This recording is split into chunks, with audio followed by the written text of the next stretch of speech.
Días a cada uno de ustedes, bienvenidos. Hoy día vamos a continuar con nuestro estudio del libro de los Hechos. Vamos a entrar al capítulo 9, capítulo que nos va a mostrar un cambio radical en la vida de un perseguidor de la iglesia. El perseguidor de la iglesia es Saulo de Tarso. Hemos visto, por así decirlo, el comienzo de su aparición bíblica de Saulo de Tarso tras la muerte de Esteban. Esteban fue alguien que fue asesinado por su fe, fue alguien que los religiosos apedrearon. Pero mientras Esteban era apedreado, nos narra Lucas que Saulo estaba delante de la acción y la ropa de Esteban la pusieron, si no me equivoco, delante de los pies de Saulo. O sea, Saulo aprobó toda la muerte de Esteban. Cuando Saulo empieza a aprobar esto y luego tras la muerte de Esteban, Saulo, por así decirlo, impulsa la persecución de una manera voraz y feroz contra los discípulos de Jesús. Y eso nosotros lo vimos en el capítulo anterior, en el capítulo 8. Pero luego hay un salto radical y se enfoca en la dispersión de los cristianos tras la persecución de Saulo. Y hablamos mucho acerca de Felipe, cómo él empezó a predicar en Samaria, el evento con Simón el Mago y luego el evento con el eunuco etíope. Esos fueron los eventos que hemos visto en el capítulo 8. Pero todo esto sucede tras la persecución que fomenta Saulo de Tarso. Bueno, este Saulo de Tarso que está persiguiendo a los cristianos, hoy día va a tener su encuentro personal con Jesús de Nazaret. Así como lo han oído. Hoy día Saulo de Tarso va a tener su encuentro personal con el mismísimo Jesús de Nazaret. ¿De qué manera? Vamos a verlo a continuación mientras vamos leyendo el capítulo 9 esta mañana. Acompáñenme por favor al capítulo 9 del libro de los Hechos y vamos a ver qué es lo que Lucas, el autor, nos sigue narrando. Miren el versículo 1 del capítulo 9. Dice lo siguiente: Saulo aún lanzaba amenazas de muerte contra los discípulos del Señor cuando fue a ver al sumo sacerdote. Allí le pidió cartas para las sinagogas de Damasco para que, en caso de hallar a hombres o mujeres de este camino, los pudiera llevar presos a Jerusalén. Hacemos una pausa. Saulo está buscando perseguir y traer hacia Jerusalén a más discípulos de Jesús. Así que le pide al sumo sacerdote, que era, por así decirlo, el líder máximo religioso dentro de Israel, que le dé cartas con el permiso de ir a buscar discípulos en la ciudad de Damasco, que queda en Siria, para traerlos presos a Jerusalén. Ese es el enfoque de Saulo: dejar Jerusalén, ir hacia Damasco, atrapar cristianos ahí, darle, por así decirlo, un ataque fuerte a la iglesia en Damasco y traerlos a Jerusalén. Más o menos la distancia entre Jerusalén y Damasco era una distancia de 6 días de viaje aproximadamente. Eran, si no me equivoco, como 200 kilómetros. Era un recorrido largo que Saulo iba a tener que dar. Saulo está pidiendo permiso para entrar a las sinagogas y apresar a los discípulos ahí, porque recordemos que los discípulos inicialmente eran judíos. Los discípulos inicialmente no eran gentiles. Los gentiles se empiezan a convertir en el transcurso del tiempo. Pero en este momento la mayoría de discípulos es judío y además los judíos se seguían reuniendo, por más que eran cristianos, en las sinagogas. Era su lugar de reunión. Por más que eran cristianos, ellos seguían reuniéndose en las sinagogas de los judíos porque era la parte, por así decirlo, común dentro de su semana. Era reunirse los sábados en la sinagoga para estudiar la Escritura, para estudiar el Antiguo Testamento. Pero ellos ahora estudiándolo con un nuevo entendimiento de que todo el Antiguo Testamento apunta a Jesús. Así que los cristianos judíos inicialmente, y es más, podríamos decir que los gentiles también, sus reuniones las hacían en las sinagogas. Por eso Saulo pide cartas de permiso para entrar a las sinagogas y investigar quiénes son cristianos o no y llevarlos presos a Jerusalén. Ese es el propósito. Es alguien que quiere destruir el cristianismo, piensa que él está de parte de Dios y quiere destruirlo sí o sí. Tiene mucho celo, tiene mucho fervor por su Dios y por lo tanto quiere destruir completamente aquella fe que es contraria al Dios de Israel. Pablo piensa eso, Saulo piensa eso. Así que vamos a ver ahora, mientras él va rumbo a Damasco, qué sucede. Veamos los siguientes versículos, el 3 en adelante. Dice Lucas lo siguiente: pero sucedió que de pronto en el camino, ya cerca de Damasco, lo rodeó un poderoso haz de luz que venía del cielo y que lo hizo rodar por tierra mientras oía una voz que le decía: Saulo, Saulo, ¿por qué me persigues? Y él contestó: ¿Quién eres, Señor? Y la voz le dijo: Yo soy Jesús, a quien tú persigues. Dura cosa te es dar de coces contra el aguijón. Él, temblando de temor, dijo: Señor, ¿qué quieres que yo haga? Y el Señor le dijo: Levántate y entra en la ciudad. Allí se te dirá lo que debes de hacer. Los acompañantes de Saulo se quedaron atónitos, porque oían la voz, pero no veían a nadie. Saulo se levantó, y cuando abrió los ojos ya no podía ver. Así que de la mano lo llevaron a Damasco, y allí estuvo 3 días sin poder ver, y tampoco comió ni bebió nada. ¡Wow! Acá sucede la conversión del apóstol Pablo. ¿Qué sucede? Mientras Saulo está yendo hacia Damasco, ya deben haber transcurrido 5 o 6 días de viaje, dice que ya estando muy cerca de Damasco, aparece una luz del cielo. Esa luz hace que Saulo caiga al piso. Y escucha una voz Saulo en ese momento. Y la voz dice: Saulo, Saulo, ¿por qué me persigues? En ese momento, en la cabeza de Saulo deben haber pasado muchas cosas.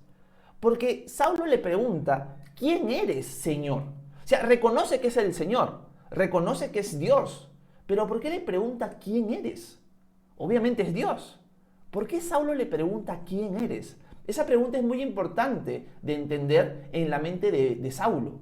Lo más probable, y esto es una suposición nada más, lo más probable es que tras la muerte de Esteban, Saulo, al ver observado que Esteban murió de una manera muy loable, en el sentido de que pidió por ellos: Señor Jesús, no le tomes este pecado en cuenta, él empezó a cuestionar si Jesús realmente era el Mesías o no. Por fuera, externamente, él es alguien que odia el cristianismo y quiere matar a todos los cristianos y meterlos presos. Pero en el fondo, lo más probable es que él tiene una lucha interna, porque él está viendo la piedad, el amor, el fervor, y que los cristianos prefieren morir y terminar presos antes de negar que Jesús es el Mesías, que él es el Dios de Israel. Por lo tanto, Saulo está en una lucha. Y lo más probable es que esa lucha esté en su mente mientras él va rumbo a Damasco. Sí, va a atrapar a los cristianos y los va a meter preso. En cierto sentido les tiene odio. Pero en el fondo él está pensando: ¿y si lo que ellos dicen es verdad? Realmente no puedo estar seguro. Esa lucha debe haberlo tenido Saulo, porque cuando Dios le habla desde el cielo, él le dice, o él le pregunta: ¿quién eres, Señor? No tendrías que hacer esa pregunta si Dios está hablando desde el cielo, porque él reconoce que es el Señor. Por eso dice: ¿quién eres, Señor? La palabra Señor es la palabra griega kurios, que era la palabra que se usaba para Dios. Por eso él le pregunta: ¿quién eres? Lo más probable es que él dice: por favor, no digas Jesús, no digas Jesús, no digas Jesús. Y de repente responde la voz del cielo: Yo soy Jesús, a quien tú persigues. Sí, claro, yo soy Jesús, a quien tú estás persiguiendo. Pero una de las cosas que me gusta mucho dentro de la pregunta de Jesús a Saulo, que es algo que podríamos meditar esta mañana, es que Jesús le dice: Saulo, Saulo, ¿por qué me persigues? Y me encanta porque si nosotros nos ponemos a pensar sinceramente, Saulo no está persiguiendo a Jesús. Jesús ya está en el cielo. Pero ¿por qué Jesús dice: Saulo, Saulo, ¿por qué me persigues? Y acá viene la aplicación para nosotros, que es que Jesús se toma personalmente lo que otros le hacen a sus hijos. Nosotros ya lo hemos hablado semana tras semana, que la única forma de ser hijo de Dios es si tú realmente le entregas tu vida a Él. Cuando tú decides arrepentirte de tus pecados y poner tu fe en Jesús como tu Dios y Salvador, tú te entregas completamente a Él, ahora te vuelves su discípulo, su discípula. El momento que tú decides hacer eso, en ese momento tú te vuelves un hijo, una hija de Dios.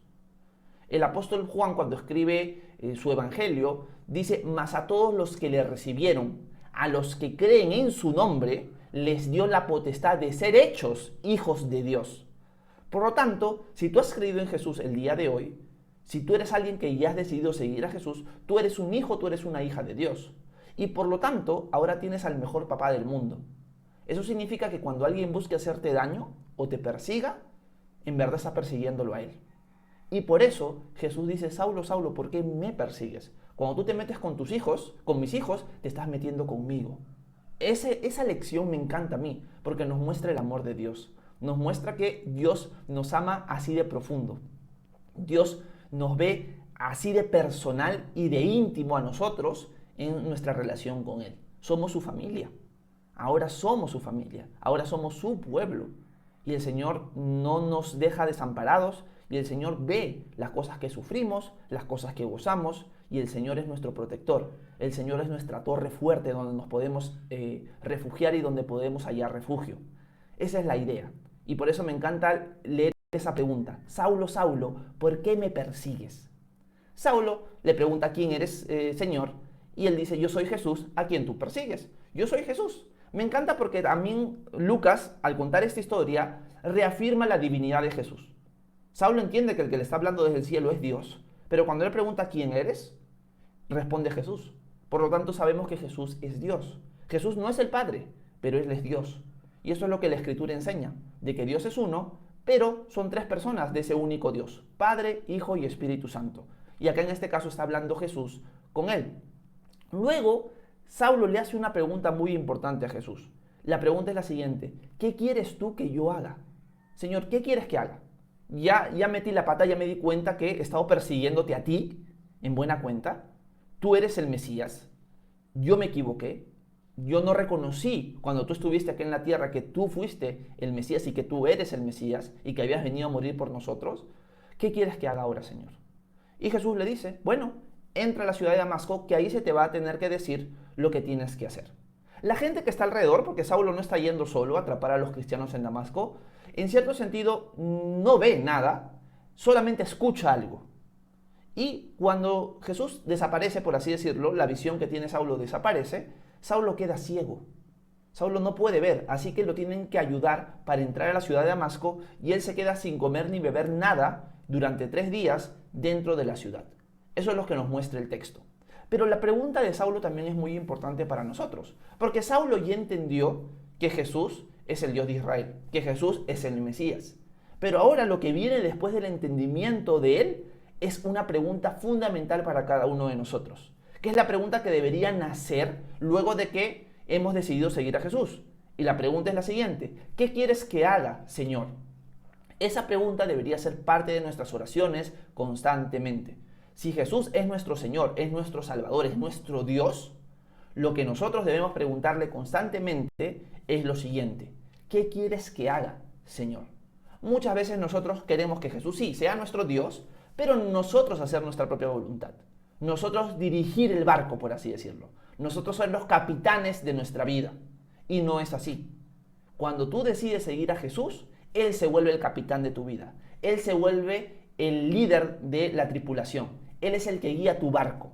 Él es el que tiene el control. Y lo que tienes que hacer tú ahora es constantemente preguntarle: ¿qué quieres que haga, Señor? Horacio, ¿y cómo me va a responder el Señor eso? No me va a suceder como le sucede a Saulo. Saulo lo tiene claro, él le pregunta directamente y Jesús le responde directamente. Si yo le pregunto hacia el Señor, no me va a hablar necesariamente. Y la verdad es que no necesariamente te va a hablar de una forma audible. Pero si tú le preguntas al Señor, ¿qué quieres que yo haga? Estoy 100% seguro que en su tiempo el Señor te va a responder a su manera. Eso es algo muy importante. A veces nosotros no preguntamos esto: ¿qué quieres que haga, Señor? Porque no tenemos fe de que Dios es capaz de responder nuestras oraciones. Y noticias importantes: Dios responde las oraciones. En su tiempo, a su manera, pero Él responde. Mi vida es testimonio de eso. Cada vez que yo le he preguntado al Señor y que le pregunto, ¿qué quieres que yo haga?, el Señor en su tiempo se encarga de mostrarme qué cosas quiere Él que yo haga para su servicio. Si continúo haciendo lo mismo que estoy haciendo, si doy un giro y cambio y hago otra cosa para Él, el Señor se va a encargar de mostrarme. Porque el Señor es fiel. Si tú le preguntas, el Señor te va a responder a su manera. Ahora sí, ¿cómo voy a saber cuando me está respondiendo? Tú lo vas a saber. El Señor es capaz de hacerte entender a ti que Él te está hablando. Tú solamente confía, tú solamente pide. ¿Por qué? Algo que nosotros vemos en la Escritura es que nosotros no recibimos porque no pedimos. Así que lo primero que tenemos que hacer es, si ya decidiste seguir a Jesús y Él es tu Señor y Salvador, la pregunta que viene a continuación es la siguiente: ¿qué quieres que haga, Señor? Hazle esa pregunta al Señor el día de hoy. Yo creo que si podríamos resumir en un solo punto lo que estamos leyendo esta mañana, sería este. Por favor, hazle esa pregunta al Señor el día de hoy. ¿Qué quieres que haga yo, Señor? Muéstrame en el transcurso del día, en el transcurso de la semana, en el transcurso del tiempo, muéstrame qué es lo que quieres que yo haga para ti. Esa es una pregunta fundamental que Saulo hace y el Señor lo responde inmediatamente. Entrar a la ciudad de Damasco y esperar indicaciones ahí. Así que Saulo ahora está ciego, está prácticamente, podríamos decir, un poco triste porque ha estado persiguiendo y matando hermanos en la fe, pero el Señor tiene misericordia y gracia. El Señor sabe que lo hizo por ignorancia y el Señor sabe de que ante la revelación que ha tenido, Saulo no lo ha negado, porque pudo haber pasado eso. Pudo haber Saulo dicho, no, esto es simplemente una imaginación mía, o simplemente no te voy a seguir. Yo voy a seguir al Dios de Israel del Antiguo Testamento y no a ti, Jesús. Eso Saulo lo pudo haber hecho. Saulo tenía la libertad de negarse, pero no, él se rindió ante Jesús. Y ahora Saulo está en Damasco, está ciego, y vamos a ver qué sucede a continuación, para ir terminando nuestro tiempo devocional. Vamos a los siguientes versículos, que son el versículo 10 en adelante, y nos vamos de corrido para leer la historia. Miren lo que dice el versículo 10. En Damasco había un discípulo llamado Ananías, que había tenido una visión en la que el Señor lo llamaba por su nombre. Ananías había respondido, «Aquí me tienes, Señor». El Señor le dijo, «Levántate y ve a la calle llamada Derecha. Allí en la casa de Judas busca a un hombre llamado Saulo, que es de Tarso y está orando». Saulo ha tenido una visión en la que vio que un varón llamado Ananías entraba y le imponía las manos, con lo que le hacía recobrar la vista. Ananías respondió, «Pero Señor, he sabido que este hombre ha tratado muy mal a tus santos en Jerusalén. También sé que los principales sacerdotes le han dado autoridad para prender a todos los que invocan tu nombre». Y el Señor le dijo, «Ve allá, porque él es para mí un instrumento escogido. Él va a llevar mi nombre a las naciones, a los reyes y a los hijos de Israel. Yo le voy a mostrar todo lo que tiene que sufrir por causa de mi nombre». Bueno, acá se nos introduce un personaje nuevo, un personaje llamado Ananías, que aparece en este momento en la Escritura y luego desaparece por completo. Es simplemente un hermano en la fe, es un cristiano. No es un apóstol, no es un diácono, es simplemente un cristiano que vive en la ciudad de Damasco. Ananías está en su casa y él tiene una visión de parte de Jesús. Y Jesús le dice, mira, le da las indicaciones, anda a la calle derecha, a la casa de Judas, ahí va a estar Saulo, él está orando, y él ha visto en visión que tú vienes y le impones las manos y él recobre la vista. Me gusta porque Ananías, cuando Jesús se le aparece en la visión y lo llama Ananías, él dice, heme aquí, Señor, aquí me tienes. Está dispuesto inmediatamente a obedecer a Jesús. Me encanta eso, porque es la actitud que todo discípulo tiene que tener. Aquí me tienes, Señor, úsame como tú quieras. ¿Qué quieres que yo haga, Señor? Tener esa disposición rápida de ser usados por Dios y de obedecerlo en cualquier situación o en cualquier circunstancia. Ananías es así inicialmente, pero cuando se entera de que la misión es ir donde Saulo, es como que Ananías no entiende que Dios es omnisciente, ¿no? Porque le empieza a contar, pero Señor, mira, Saulo es alguien que ha perseguido a los cristianos en Jerusalén, los ha estado matando, tiene autoridad para atrapar a los cristianos aquí en Damasco, o sea, si voy, lo más probable es que me atrape a mí y me lleve nuevamente a Jerusalén. O sea, la cosa está complicada, Señor, de ir a hablar con Saulo. O sea, Ananías en cierto sentido le pone peros a Dios, pero también en cierto sentido no entiende, obviamente Dios sabe todo lo que Ananías le está contando, ¿no? Es un evento medio cómico, ¿no? Ananías no se da cuenta de eso, pero Jesús no le responde fríamente, ¿no? Me encanta eso porque Jesús no le dice, ¿cómo me vas a poner peros a mí? O sea, me dices, heme aquí, Señor, aquí me tienes, y luego me pones peros. O sea, ya voy a llamar a otro. Jesús no hace eso. Jesús entiende nuestra debilidad y que en cierto sentido a veces somos como ovejas tontas y le dice, Ananías, tranquilo, anda, porque yo le voy a mostrar a Saulo lo que él tiene que sufrir por causa de mi nombre. Yo lo he escogido como un instrumento para alcanzar a personas, a reyes, a autoridades. Yo lo voy a usar, él es mi instrumento escogido. Y él va a saber lo que es sufrir por causa de mi nombre. Sí, él ha hecho sufrir a muchos hijos míos, pero ahora él, que es parte de mi familia, ahora que él ya es mi hijo, él va a saber lo que es sufrir por causa del reino de Dios. Y es algo que nosotros hemos hablado. Jesús nunca esconde, repito, Jesús nunca esconde que seguirlo a él es complicado muchas veces. ¿Por qué es complicado? Porque nosotros los discípulos de Jesús vamos a ser perseguidos de una manera o de otra. Como ya los he repetido infinidad de veces en los lives que hacemos, porque constantemente la Escritura lo proclama, Los cristianos, sea en esta parte del mundo o sea en otra parte del mundo, somos perseguidos. Algunos más que otros. Nosotros no sufrimos la misma persecución de nuestros hermanos en la fe en Irán, en Irak, en Corea del Norte, pero de todas maneras sufrimos persecución. Le damos gracias a Dios de que no sufrimos la persecución que sufren nuestros hermanos en otros países. Pero el cristiano constantemente es perseguido. Puede ser con burlas, puede ser con ataques físicos, puede ser con racismo, por así decirlo, pero el cristiano siempre va a sufrir. Y cuando yo proclamo de que el único camino es Jesús y que solamente por medio de él puedes tener perdón de pecados, también advierto lo siguiente. Si tú decides seguir a Jesús, la cosa no va a ser sencilla.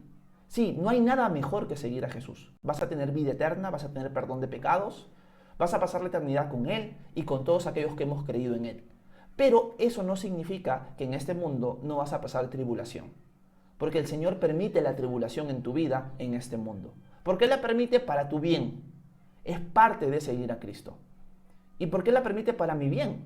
Porque en medio de la tribulación tu fe va a ser fortalecida, tu fe va a agarrar una fuerza mucho mayor que la que tiene hoy. Y el Señor al final usa todo, hasta la persecución, para nuestro bien. Y eso es lo hermoso de seguir al Señor. No solamente que tenemos perdón de pecados y vida eterna, sino también que Él nos va puliendo mientras estamos como peregrinos en este mundo. Pero eso implica que va a haber persecución. Eso implica que por seguir a Jesús quizás tu familia te va a rechazar. Quizás tus amigos te van a rechazar. ¿Estás dispuesto a tomar ese paso a pesar de eso? Mi consejo es que lo hagas.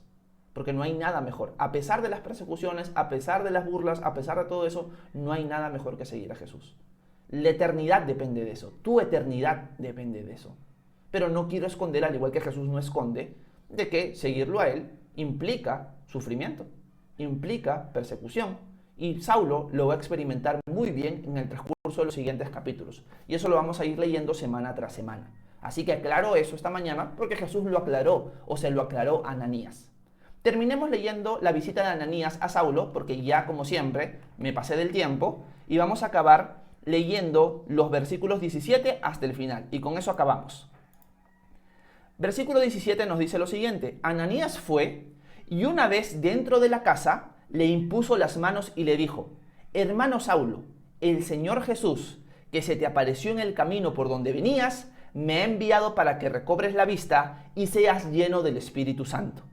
Al momento, de los ojos de Saulo cayó algo que parecían escamas, y éste recibió la vista.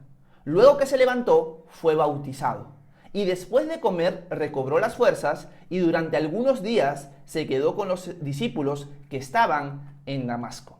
Bueno, Ananías obedece, Ananías va y le impone las manos a Saulo. Saulo es bautizado por Ananías. Me encanta porque Ananías, por obedecer al Señor, fue aquel discípulo que bautizó al gran apóstol Pablo. Me encanta eso. Y Saulo se queda con los discípulos de Damasco unos días más. Termino con esta afirmación. Al Señor no le importa tu pasado. Si tú crees en Cristo hoy, van a ser hechas nuevas todas las cosas. Segunda de Corintios 5:17 nos muestra que, al final en Cristo, cuando nosotros decidimos seguirlo a Él, las cosas viejas pasaron.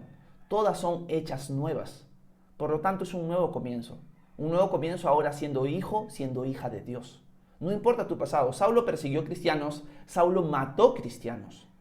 Pero cuando él se arrepintió y puso su fe en Jesús, las cosas viejas pasaron, todas fueron hechas nuevas. Y ahora es un instrumento escogido por Dios y va a ser usado por Él en el transcurso de los años. Y eso es lo que nosotros vamos a ir viendo capítulo tras capítulo a partir de ahora. Vamos a ver cómo Dios, después de haber guiado el arrepentimiento a Saulo, lo convierte en un instrumento escogido que va a alcanzar a prácticamente todo el mundo conocido. Porque Saulo va a ser un apóstol que va a tener un alcance muy grande dentro de la historia bíblica de la iglesia primitiva. Así que tu pasado queda atrás cuando tú decides seguir a Jesús. Si al Señor no le importa tu pasado, si tú te arrepientes hoy y vienes a Él, vas a tener perdón de pecados, vida eterna, y lo que te toca a ti es decirle al Señor lo siguiente: Señor, ¿qué quieres tú que yo haga? Y el Señor se encargará de responderte en su tiempo. Bueno, muchas gracias por su atención a cada uno de ustedes. Me pasé un poco del tiempo que generalmente reservo para estos devocionales. Si tienen alguna pregunta, alguna duda, por favor háganmela saber en la sección de comentarios, que con gusto voy a responderles a continuación. Que Dios les bendiga. Muchas gracias por su atención.